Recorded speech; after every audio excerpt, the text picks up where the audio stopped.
For those living in the shadow of Cheyenne Mountain, fire danger has become a constant worry and fire mitigation a growing concern. It doesn't do me a lot of good if the people around me haven't mitigated. For the 6-man Broadmoor Fire Department who fought the Hayman, Springer, Waldo Canyon, and Black Forest fires, constantly wondering what if has become a way of life. As a fire chief in the most vulnerable part of town, when I stand here and I look out through these mountains and I see the amount of forest and the amount of fuels that are in here, it's daunting. Broadmoor Fire Chief Noel Perran took us up a new access road to the top of Cheyenne Mountain in what looks like a firefighting four-wheeler paid for by the El Pomar Foundation.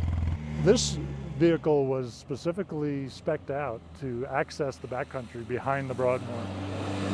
As we climbed the 3,270 feet in elevation gain, we got to see firsthand the tough terrain firefighters would face here. The topography of Cheyenne Mountain and the topography of the forest in general is not conducive to just getting in your big red fire truck and driving up to the fire. Before the Broadmoor started developing cabins on the peak, there was no way to check out a smoke investigation past Will Rogers' Shrine to the Sun except to walk. Sometimes it would take us a few hours. Occasionally we would call in a helicopter from one of the medical helicopters to get them to spot. Now they're also putting cameras on an old-fashioned fire tower. It's fire spotting surveillance. Our plan, if something happens on Cheyenne Mountain, is to get on it fast. We've learned in the last few years that quick attack on a fire in the first minutes and hours can make the difference between a few acre fire or a few 100,000 acre fire. We asked if the region is ready for another fire of Black Forest or Waldo Canyon magnitude. I don't see how we could possibly be ready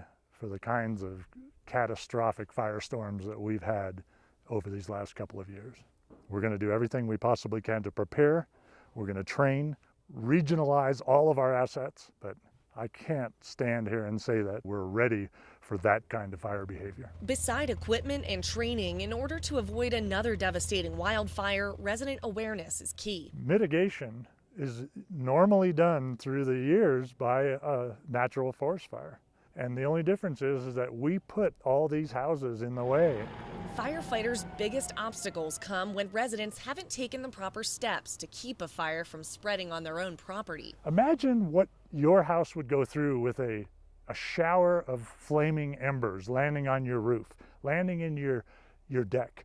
If your gutters are filled with pine needles, then your house will not survive. That's why we see maps like this after fires. Some homes consumed, others spared. Following a fire front, those burning embers have been known to travel miles. Most damage to a wildland fire happens after the fire front goes through. We look at your house and we say, would it survive on its own? Would your house survive if those flaming embers were falling onto the roof? The fire department pointed out Lisa's home as one that was well mitigated. They thought the Broadmoor area would be where it would happen, as opposed to where it did happen. She's encouraged neighbors to take initiative too. I just feel like it's a team effort that everybody in the area needs to be aware of it. Like Ann next door. She removed more than 200 trees from her yard that otherwise would have been fuel. I just wanted to make sure that my family was safe, and I really do feel that this is going to make a huge difference. But when those who have done the work in her neighborhood see yards that look like this, they say it's a disaster waiting to happen. I mean, it's frustrating. It's frustrating because it affects everybody. She says, unfortunately, no one has the ability to enforce mitigation, not even Chief Perran. They're within their rights not to do it, but it just seems like people are putting their heads in the sand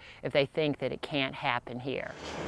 And as another summer of high fire danger approaches, I think people look up here and say it's inevitable that it's going to happen. Word is spreading like wildfire through the neighborhoods beneath Cheyenne Mountain. Everybody's at risk. To prepare for the worst and hope for the best. Until it happens in your backyard, I don't think you appreciate it.